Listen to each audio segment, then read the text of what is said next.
សួស្តីអ្នកទាំងអស់គ្នាជួបជាមួយខ្ញុំទៅទៀតហើយអញ្ចឹងនៅថ្ងៃនេះយើងបានថាខ្ញុំនឹងត្រូវយករឿង Troll Hunter របស់យើងអ្នកបន្តមកធ្វើការសម្ដែងសម្រាប់អ្នកទាំងអស់គ្នាអញ្ចឹងអ្នកដែលធ្លាប់បានតាមដានក៏ជិះដឹងហើយពីមួយវគ្គទៅមួយវគ្គគឺវាកាន់តែក្តៅកគុកទៅហើយនៅវគ្គនេះផ្ទាល់នឹងរឹកតែល្អមួយទៀតគឺវាមានការប្រកួតដ៏អស្ចារ្យមួយរវាង Jim ជាមួយនឹង Daryl ចាំមើលថាតើនៅក្នុងវគ្គនេះ Jim របស់យើងនឹងអាចយកឈ្នះឬមួយក៏ចាញ់ Daryl ហើយចំពោះឈុតវាយគ្នានោះទៀតសោះគឺវាមានភាពអស្ចារ្យមែនទែនដូច្នេះយើងក៏បានឆ្ងាយយើងចូលដល់វីដេអូរបស់យើងតែម្ដងប៉ុន្តែមុននឹងចូលដល់វីដេអូខ្ញុំសង្ឃឹមថាអ្នកទាំងអស់គ្នានឹងកុំភ្លេចជួយចុច Subscribe ហើយដាក់ទៅនឹងម្នាក់មួយផងដើម្បីទទួលបានវីដេអូថ្មីៗនឹងលឿនអញ្ចឹងយើងតពីវគ្គមុនយើងដឹងថា Jim ហើយនឹង Dobby របស់យើងនឹងបានលួចចូលទៅក្នុងសារមន្ទីរដូច្នេះហើយឥឡូវនេះត្រូវបានប៉ូលីសចាប់ពេលដែលប៉ូលីសចាប់នឹងពួកគេទាំងពីរនឹងក៏បាននាំយកមកថតរូបថាធ្វើអំពើខុសច្បាប់អីចឹងទៅតែថតរូបមិនថតអ្វីដូចជាថតលក្ខណៈ model មកទេបន្ទាប់មកពេលដែលពួកគេនឹងចេញមកពីមន្ទីរឃុំឃាំងមួយហ្នឹងគឺត្រូវបានជំនួយពីលោក Stickler ជាមួយនឹងអ្នកស្រីដែលប្រែកន្លែងយាមសារមន្ទីរនោះឯងហើយម្ដាយរបស់ Jim នឹងក៏បានដឹងទេថាមានមូលហេតុអ្វីបានកើតនោះចំណែកឯ Dobby របស់យើងវិញ Dobby ចាប់ផ្ដើមមានការសង្ស័យចំពោះ Mr. Stickler នោះហើយប៉ុន្តែ Jim របស់យើងទៅថាកុំចេះតែគិតអញ្ចឹងលោកគ្រូ Stickler នោះគឺជាគ្រូល្អណាស់គាត់បង្រៀនយើងតាំងពីយូរយារណាស់មកហើយកុំគិតអីបែបនេះបែបនេះអីបាទយើងមិនអាចទុកចិត្តមនុស្សបានទេឥឡូវមើល Jim របស់យើងនេះទុកចិត្តទៅលើ Stickler ទៅវិញបន្ទាប់ពីនោះយើងឃើញថាលោក Stickler នឹងមានអារម្មណ៍ថាដូចជាចាប់ចិត្តទៅលើម្ដាយរបស់ Jim រួចហើយពួកគេទាំងពីរហ្នឹងក៏មានការសន្ទនាជាមួយគ្នាយ៉ាងល្អទៀតផង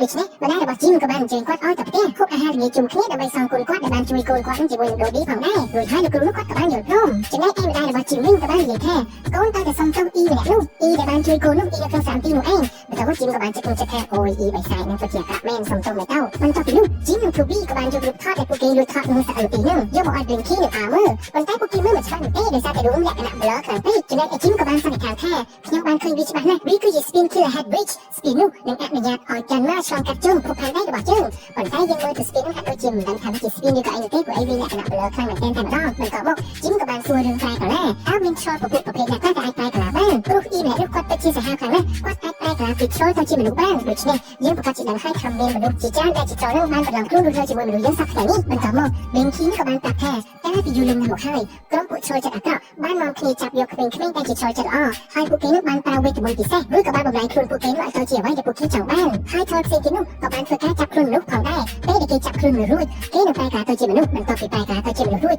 ពួកគេនឹងចាប់ផ្ដើមធ្វើការគ្រប់គ្រងភពផែនដីយើងម្ដងបន្តិចពេលដែលមានឱកាសល្អពួកគេនឹងបង្ហាញខ្លួនបាននិយាយអញ្ចឹងទៅគឺវាមានអារម្មណ៍ថារឿងនេះកាន់តែលក្ខណៈកំបាំងច្រើនទៅហើយរួចហើយ Blinky ក៏បានបន្តនិយាយថាបើសិនជាលោកម្ចាស់បានឃើញ Spin Killer Head នឹងមែនវាមិនងាយក្នុងការសាងសង់ Spin នោះឡើងវិញនោះទេត្រូវការមនុស្សច្រើនខាងនេះហើយវាអាចប្រើរយៈពេលរហូតដល់10ឆ្នាំជាងឯនោះទើបអាចសាងសង់ Spin នោះឡើងវិញបានពីព្រោះកំណត់តូចៗរបស់វាគឺយកគ្រប់ពីកន្លែងទាំងអស់ដូច្នេះការសន្និដ្ឋាននៃការថតរូបរបស់លោកម្ចាស់នេះវាគឺជារឿងមិនត្រឹមត្រូវនោះទេដល់ពេលអញ្ចឹងទៅជានេះគាត់កាន់តែមានការពិបាកតែម្ដងព្រោះគាត់ឃើញផ្ទាល់ភ្នែកថាវាគឺជា Spin ប៉ុន្តែគាត់អត់មានភ័ស្តុតាងសម្រាប់បង្ហាញអ្នកទាំងអស់គ្នាព្រោះអីពេលនោះជាប់វាយគ្នាជាមួយស្រីបិសាចនឹងខ្លាំងពេកអញ្ចឹងហើយបានថតឲ្យច្បាស់បន្ទាប់មក Daryl ក៏បានបង្ហាញខ្លួនហើយ Daryl ក៏បានរំលឹកអារឿងដែលជីមរបស់យើងនឹងកំណត់ថ្ងៃប្រកួតជាមួយគ្នានោះបន្ទាប់មក Daryl ក៏បាននិយាយថាយើងនឹងចាប់ហែកដៃហែកជើងរបស់ឯងឲ្យអស់ជីវិតរួចហើយជីមក៏បានគិតថាចំខ្ញុំគ្រាន់តែនិយាយគ្នាតាក់ទងនឹងការប្រកួតធម្មតាទេមិនប្រកួតដល់សាមូរ៉ាយហើយអ្វីក៏លោកនិយាយបែបនេះបន្ទាប់មក Blinky ក៏បាននិយាយហៅប្រកួតនេះគឺជាការប្រកួតស្លាប់រស់ណាលោកម្ចាស់វាឯជីមរបស់យើងវិញបន្ទាប់ពីវាសូបែបនោះហើយព្រោះមានអារម្មណ៍ថាចាប់ហើយខ្ញុំអញ្ចឹងមានរឿងអីត្រូវសារភាពខ្ញុំប្រហែលជាត្រូវសារភាពហើយមើលទៅឥឡូវនេះយើងចាប់មកដល់ E បិសាចនេះវិញ E បិសាចនោះបន្ទាប់ពីបង្ហាញខ្លួនឲ្យជីមបានឃើញហើយឥឡូវនេះលោក Stickler ក៏បាននាំ E បិសាចនោះមកឲ្យ Bula ដើម្បីសម្រាប់ Bula ក៏បានធ្វើការដេញសម្រាប់ស្ត្រីអ្នកនោះយ៉ាងខ្លាំងតែម្ដងប៉ុន្តែស្ត្រីអ្នកនោះបានលើកយកកង់អ្វីម្យ៉ាងមកបង្ហាញ Bula ហើយបាននិយាយថាសូមលោកគុំសម្រាប់ខ្ញុំអីព្រោះខ្ញុំអាចប្រើកង់នេះដើម្បីនាំអ្នកប្រែកាយជាច្រើននឹងមកទៀតដើម្បីជួយយើងបន្ទាប់មក Bula ក៏យល់សប្តិនៅសម្ដីរបស់ម្នាក់ស្រីនឹងហើយគាត់នឹងក៏បានទុកជីវិតឲ្យនាងឥឡូវនេះយើងតាក់មកដល់ជីមរបស់យើងវិញជីមកំពុងតែសរសេរសបុតផ្ដាំជាលើកចុងក្រោយទៅឲ្យ Claire ទៅឲ្យម្ដាយរបស់ខ្លួននិងមិត្តភក្តិចិត្តរបស់ខ្លួនថែមទៀតផងពីព្រោះខ្លួនមិនដឹងថាថ្ងៃស្អែកនេះការប្រកួតនេះខ្លួនឯងនឹងមានជីវិតត្រឡប់មកវិញឬមួយក៏អត់នោះទេព្រោះអីការប្រកួតនេះគឺមានតែការស្លាប់និងការឈ្នះតែប៉ុណ្ណោះបើសិនជាយើងចាញ់យើងនឹងត្រូវបាត់បង់ជីវិតហើយលុះព្រឹកឡើងជីមក៏បានយកសម្បត្តិនោះមកឲ្យ Claire របស់យើងហើយក៏បានដើរចាក់ចេញពីទីនោះទាំងកំសត់បន្ទាប់ពីនោះជីមក៏បានយកសម្បត្តិចុងក្រោយមកឲ្យម្ដាយរបស់ខ្លួនហើយថ្ងៃដែលជីមយកសម្បត្តិមកឲ្យម្ដាយរបស់ខ្លួននោះជីមបាននិយាយពាក្យផ្លែៗជាច្រើនទៅកាន់ម្ដាយរបស់ខ្លួនហើយជីមបាននិយាយថាខ្ញុំនឹងស្រឡាញ់ម៉ាក់ជារៀងរហូតដូច្នេះម៉ាក់ត្រូវតែចាំពាក្យនេះលុះយប់ឡើងជីមរបស់យើងក៏បានប្រើអាមីឡែតនោះដើម្បីបើកសៀវភៅដែល Blinky នេះឲ្យមើលពេលដែលបើកមើលទៅជីមក៏បានដឹងចំណុចខ្សោយរបស់ Daryl ដូច្នេះបើយើងដឹងចំណុចខ្សោយរបស់ Troll ណាមួយយើងអាចមានសមត្ថភាពងាយស្រួលក្នុងការគ្រប់គ្រងនិងការវាយប្រហារទៅលើ Troll ម្នាក់នោះលុះស្អែកឡើងការប្រកួតក៏បានចាប់ផ្ដើម Troll ជាច្រើនបាននាំគ្នាមកជួបជុំនៅសាយវានដ៏ក្រៅប្រកបនេះដូចហើយជីមរបស់យើងក៏បានប្រកួតសម្បត្តិចុងក្រោយទៅឲ្យ Toby របស់យើងបន្ទាប់មកជីមក៏បានចេញមកប្រកួតជាមួយនឹង Daryl ហើយ Daryl ក៏បានរំលាយខ្លួនយ៉ាងអស្ចារ្យចេញពីខាងសាយវានរបស់ខ្លួនចាំមើលថាការប្រកួតរបស់ពួកគេនឹងមានកម្រិតអស្ចារ្យប៉ុណ្ណានោះឥឡូវនេះការប្រកួតក៏បានចាប់ផ្ដើមសាយវានក៏ត្រូវបានគេលើកឡើងយ៉ាងអស្ចារ្យតែម្ដងមានកលិយន្តអ្វីផ្នែកផ្នែកពីនោះទាំងអស់ឥឡូវនេះយើងឃើញថាសាយវានរបស់គេនឹងពិតជាមានភាពចម្លែកប្លែកអស្ចារ្យមែនទែនតែម្ដងពេលដែលការប្រកួតចាប់ផ្ដើមពីនោះ Daryl ក៏បានធ្វើការបោកបក់មកលើជីមរបស់យើងមួយទៅហឹងតែម្ដងជីមរបស់យើងគាត់មិនទាន់ដឹងថាធ្វើ ទៅយ៉ាងម៉េចនោះទេគាត់នឹងព្យាយាមរកសិនពីព្រោះគាត់នឹងមិនទាន់ជាហាត់សមចេះក្បាច់ខ្លួនការពារខ្លួននឹងខ្លាំងៗនោះឡើយបន្ទាប់ពីនោះមើលទៅចាលរបស់យើងហាក់ដូចជាមានអំនួតមានភាពអួតខ្លាំងណាស់សប្បាយរីករាយដែលអាចធ្វើការវាប្រហារមកលើជីមរបស់យើងបានយ៉ាងងាយស្រួលបែបនេះបន្ទាប់ពីនោះចាលក៏បានធ្វើការរំលាយខ្លួនមួយទំហឹងតែម្ដងបន្ទាប់មកជីមរបស់យើងក៏បានប្រើដាល់របស់ខ្លួននឹងគប់ឲ្យចំនឹងហើយក៏បានធ្វើឲ្យចាលនឹងខ្ទាតបន្ទាប់ពីនោះចាលក៏បានធ្វើការរំលាយខ្លួននិងវាជីមរបស់យើងមួយទំហឹងតែម្ដងពេលដែលបានរំហក់វាជីមនឹងជីមក៏បានព្យាយាមការពារខ្លួនឲ្យបញ្ចេញពលឺមួយយ៉ាងអស្ចារ្យរួចហើយចាលក៏បានធ្វើការដាល់ចុះដាល់ឡើងខ្ទាតទៅលេចខ្ទាតទៅកាត់ពេញនោះទាំងអស់ពិតជាអាឡែជីមខ្លាំងមែនទែនចំណែកឯសៃវារបស់គេវិញដល់វគ្គបន្ទាប់នោះគឺវគ្គដែលសៃវានឹងវាកលាប់ពេលដែលកលាប់ទៅនោះក៏បានធ្វើឲ្យជីមរបស់យើងនឹងធ្លាក់ចុះមកខាងក្រោមតែជីមនឹងព្យាយាមចាប់ឲ្យជាប់រួចហើយចាលនឹងក៏បានមកពីក្រៅខ្លួនជីមក៏បានងាកហើយចាក់ចំចំណែកខ្សោយរបស់ចាលដែលធ្វើឲ្យចាលចុកចាប់ជាខ្លាំងតែម្ដងចំណែកឯ Blinky វិញមានការសប្បាយរីករាយជាខ្លាំងពេលដែលជីមរបស់យើងនឹងអាចយកចំណែកខ្សោយរបស់ចាលឃើញបន្ទាប់ពីនោះជីមនឹងគាត់នឹងមិនសូវជាខ្លាំងទេប៉ុន្តែគាត់មានភាពវៃឆ្លាត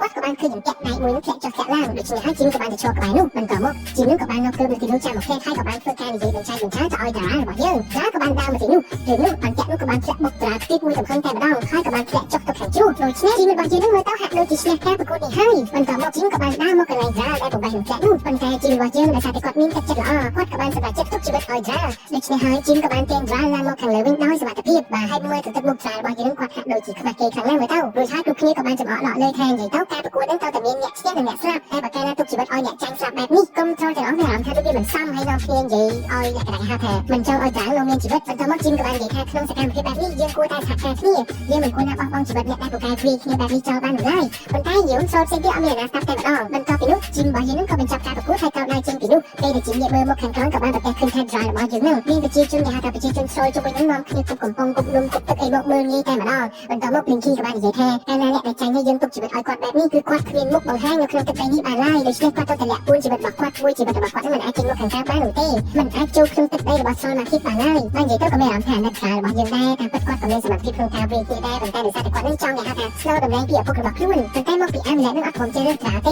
េបន្ទាប់ពីនោះពេលដែលជីមរបស់យើងបានចេញមកខាងក្រៅនោះពួកគេក៏បាននិយាយតាក់ទងរឿង speed នោះទៀតហើយបន្ទាប់មកលោកតាវិញដែរគាត់ក៏បានរីសូពួកគេនិយាយគ្នាតាក់ទង speed នោះរួចហើយគាត់ក៏បានហៅ Blinky ជាមួយនឹងអាមកនិយាយជាមួយគាត់រីឯជីមរបស់យើងវិញពេលដែលត្រឡប់មកផ្ទះវិញហ្នឹងក៏បានប្រទះឃើញស្ត្រីបិសាចនោះកំពុងតែតែងខ្លួនធ្វើជាមនុស្សទៀតហើយមកនិយាយលេងជាមួយនឹងម្ដាយរបស់ខ្លួនរីឯជីមរបស់យើងវិញគ្រាន់តែឃើញបែបភ្លាមខ្លួនមានអារម្មណ៍ថាភ័យខ្លាចយកតែម្ដងបន្ទាប់មកស្ត្រីម្នាក់នោះក៏បានដាក់ខ្សែសណ្ដាំឲ្យម្ដាយរបស់ជីមផឹករួចហើយនាងក៏ចាប់ផ្ដើមប្រែកាឡារៀងរបស់នាងហើយធ្វើការវាយប្រហារមកលើជីមរបស់យើងបន្តទៀតតែឥឡូវនេះយើងឃើញថាពួកគេទាំងពីរនោះកំពុងតែធ្វើការវាយគ្នាយ៉ាងស្ដាប់គប់តែម្ដងរីឯជីមរបស់យើងគាត់ព្យាយាមទៅយកអាមីឡែតរបស់គាត់ប៉ុន្តែយកយ៉ាងណាក៏ស្រីបិសាចនោះហាមគាត់រហូតឥឡូវនេះយើងឃើញថានាងនឹងកាន់តែក្តាប់គប់ខ្លាំងណាស់យកកំបាត់បិទចាក់យកតែម្ដងរួចហើយជីមក៏បានឡើងទៅបន្ទប់ទឹកប៉ុន្តែមិនអីនោះទេអាមីឡែតរបស់ជីមនឹងក៏បានតាមជាមួយគ្នារីឯស្រីបិសាចនោះបានវាឡើងលើចង្ដាយ៉ាងគួរឲ្យខ្លាចតែម្ដងសម្ដៅមកបន្ទប់ទឹកប៉ុន្តែឆ្លងសាតែមួយសន្ទុះគាត់មកសាតែមានសួរសម្លេងសាយចេះសម្លេងបរិបម្នាក់នឹងបានចាប់នាងបោកឲ្យធ្វើការវាយគ្នាមួយទំហំតែម្ដងពេលដែលជីមទៅពិនិត្យមើលក៏បានប្រទះឃើញថាតាមពិតទៅម្នាក់នោះគឺជា Dra កំពុងតែធ្វើការវាយប្រហារយ៉ាងខ្លាំងក្លាមកលើបិសាចស្រីម្នាក់នេះហើយស្រីបិសាចនោះក៏បានបង្រំមកហក់សម្រាប់ជីមរបស់យើងប៉ុន្តែត្រូវបាន Dra នឹងការពារបន្ទាប់មកស្រីបិសាចនោះក៏បានសួរ Dra ថាតើឯងមកទីនេះដើម្បីអ្វ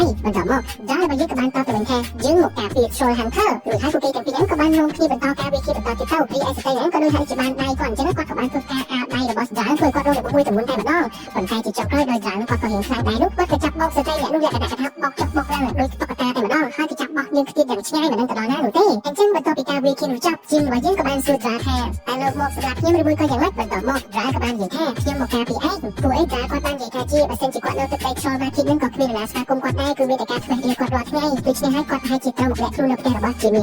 ហើយការពារផ្ទះរបស់ជីមថែមទៀតផងបន្ទាប់មក Dra របស់យើងគាត់ក៏បានរកកន្លែងសម្រាប់លាក់ខ្លួននៅក្នុងផ្ទះនេះហើយគាត់ក៏បានឃើញនៅខាងក្រោមផ្ទះទំនេរដូច្នេះប្រហែលជាគាត់ត្រូវស្នាក់នៅទីនេះហើយបន្ទាប់មកគាត់ក៏បាននិយាយថាតាមពិតទៅជីមយើងគិតថាឯងនឹងស័ក្តិសមជា Troll Hunter ខ្លាំងណាស់ដោយសារតែឯងចិត្តល្អចូលចិត្តជួយគេដូច្នេះហើយយើងប្រហែលជាសូមឯងធ្វើជាអង្គរៈការពារឯងចាប់ពីថ្ងៃនេះតទៅហើយបន្ទាប់មករឿងរបស់យើងគឺចប់ត្រឹមតែប៉ុណ្ណេះបាទមិនដែររកគ្នាឲ្យមើលដែរអត់ប៉ុន្តែវគ្គក្រោយនេះក៏មិនធម្មតាដូចគ្នានិយាយទៅរឿងហ្នឹងគឺសប្រៃយើងរហូតតែម្ដងពីមួយវគ្គទៅមួយវគ្គកាន់តែគេហៅថាកាន់តែក្តៅកគុកទៅកាន់តែមានចំណុចសំខាន់ចំណុចអត្ថបទជាច្រើនទៅតែម្ដងអញ្ចឹងដើម្បីទទួលបានរឿងថ្មីបន្តទៀតនេះខ្ញុំសង្ឃឹមថាអ្នកទាំងអស់គ្នាគួរចុច Subscribe ដាក់ទៅម្នាក់មួយផងដើម្បីទទួលបានវីដេអូភ្លាមៗដូច្នេះអរគុណចំពោះការទស្សនារបស់អ្នកទាំងអស់គ្នាពីដើមដល់ចប់អញ្ចឹងថ្ងៃនេះខ្ញុំសូមអរគុណសូមជម្រាប